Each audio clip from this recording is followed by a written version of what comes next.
He would call it the Royal Road. This was quite the engineering feat because this had to traverse through mountains, forests, deserts. So typically, earth would be packed, hardened, for example. They may not have had asphalt, but they certainly had knowledge of packing gravel or tiny rocks. Laying down a stone road is vital in a terrain where there could be a high water table. You don't want to get your feet stuck in the mud. You don't want to get your cart stuck in the mud. So you have to raise the road surface up. That means laying down some kind of surface initially that will either absorb the groundwater or not allow the groundwater to displace the road. The Royal Road was linked by 111 rest stations and inns every 18 miles, where travelers could eat, sleep, and switch to fresh horses. To ensure safety, watchmen were posted all along its great length. Now, I'm going to talk with my friend, Dr. Lloyd Llewellyn-Jones from the University of Edinburgh, professor of ancient history. I got to ask you this. Was it that safe? Essentially, yeah. I think what Darius, if you will, manages to do here is an incredible feat. I mean, we're standing here in Turkey, okay, right, and we could take one route straight the way through into central Iran. I mean, that's pretty good going. How fast? Okay, so if we're on horseback and we're riding from one of these little garrisons to garrison every 15 miles, changing fresh horses, we can do that in about 6-7 days, maybe. 6 or 7 days? Yeah. So you could send messages on this road, friends next city? Most definitely, and you know, and for trade, it's a godsend, as you can imagine. And this road cut through so much stuff. I mean, it just doesn't follow, you know, a formal pathway. It has to cross rivers, so it crosses the Tigris, it crosses the River Halis by ferry, right? Sometimes it clings to the side of mountains, sometimes it clings to the side of rivers. So the terrain is changeable. It's not drained or anything like that, so it's not as advanced as some of the Roman roads we get in later periods. So it doesn't have a gutter system? No, nothing like that, nothing like that. But what it's essentially is, it's sort of maybe 20 feet wide with a sort of chip-in base, which is good for horse treads and that kind of stuff, you know. And carriages and exactly, to get things through as quickly as you can, basically. Well, Lloyd, it's been a pleasure talking with you. Yeah, thank you for enlightening us about this incredible road. But Darius still wasn't through. There was one territory Darius had yet to firmly control: the vast riches of North Africa, and he was determined to build a gateway there. He had his engineers devise a giant canal linking the Mediterranean and the Red Sea. Everyone has heard of the Suez Canal, but how many have heard of Darius's canal? What Darius did was build an east-west canal that was 130 miles long. With the Persian knowledge of hydrology, Darius's engineers used digging tools made of bronze and iron to first open the canal, then clear any blown sand and line it with stone ready for his ships to sail. It would take 7 years to complete the 130-mile-long waterway, with a massive labor force of Egyptian stone cutters and canal builders. Parts of the canal between the Nile and the Red Sea were actually not waterways, but just points along which the ships could be dragged until they reached another deeper portion where they could again sail their course.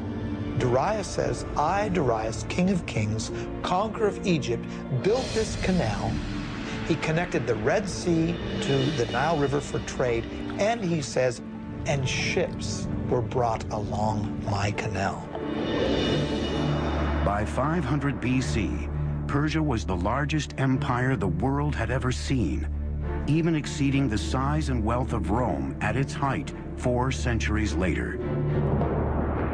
Persia was invincible, and its appetite for conquest was beginning to frighten an emerging power across the Mediterranean, the city-states of Greece.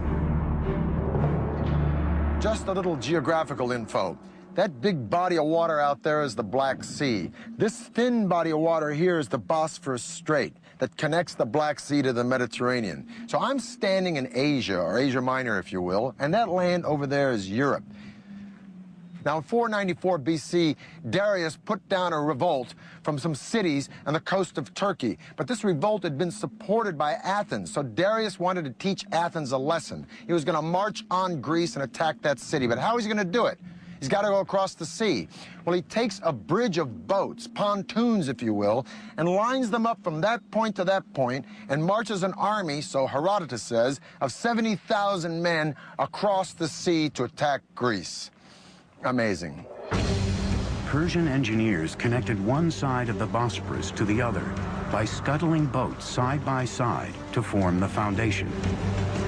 Then they built a highway across the top, linking Asia to Europe.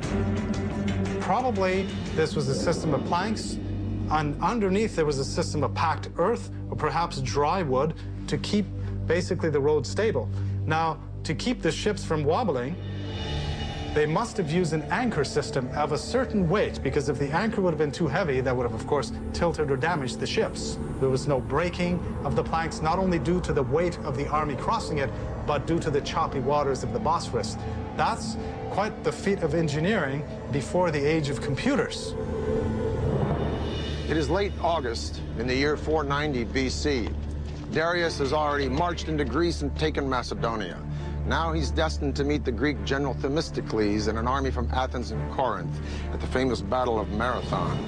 The massive army from Persia numbers 60,000 or 140,000, 250,000, depending upon the propaganda you read. Suffice it to say, the Greeks are outnumbered 10 to 1. Their only recourse is to send for reinforcements. So the legendary runner Philippides runs from Marathon to Sparta, a distance of 140 miles in 2 days, hence the name of the race, Marathon. The two armies faced each other separated by a vast open plain.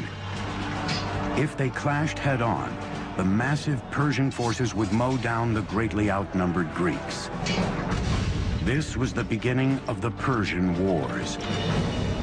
A reduced Greek force attacked the Persians head-on.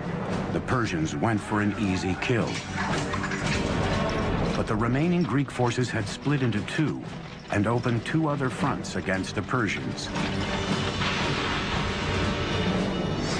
Sucked into a bloody slaughter pit, the Persians suffered heavy losses and retreated.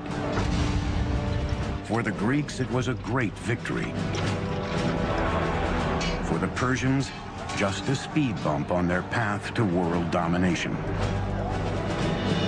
Darius decided to return home and turn his attention to shoring up Persepolis, his capital city.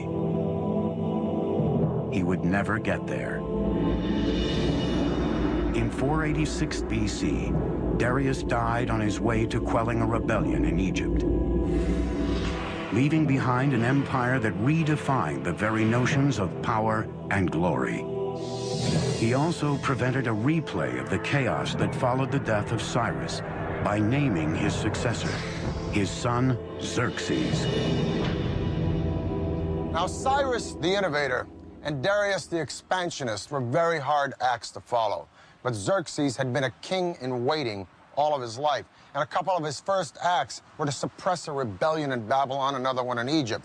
And then he went after the Greeks. Somehow the Greeks just stuck in his craw. Some historians argue that Xerxes was making a preemptive strike. Others say that he was just cleaning up the business of his father. Whatever the case, the Greeks were no longer intimidated or impressed by the Persians since they'd beaten them at Marathon. And so Xerxes buddied up with the Carthaginian navy and the tip of what is now modern Tunisia, and he decided to beat the Greeks at sea. Discovered in 1931, Persepolis is one of the last archaeological excavations that dates back to the ancient world. 480 BC, the Persian Empire is at its peak, vast, immensely powerful, and incredibly rich. It's been 10 years since the Greeks defeated Darius the Great at the Battle of Marathon. His son Xerxes is now the latest absolute monarch in Persia's Achaemenid dynasty, and Xerxes wants revenge. Greece is only beginning to emerge as a force to be reckoned with, a coalition of profoundly different city-states, from democracies to dictatorships. They are united only by one creed, their hatred of Persia. The ancient world is on the verge of the Second Persian War.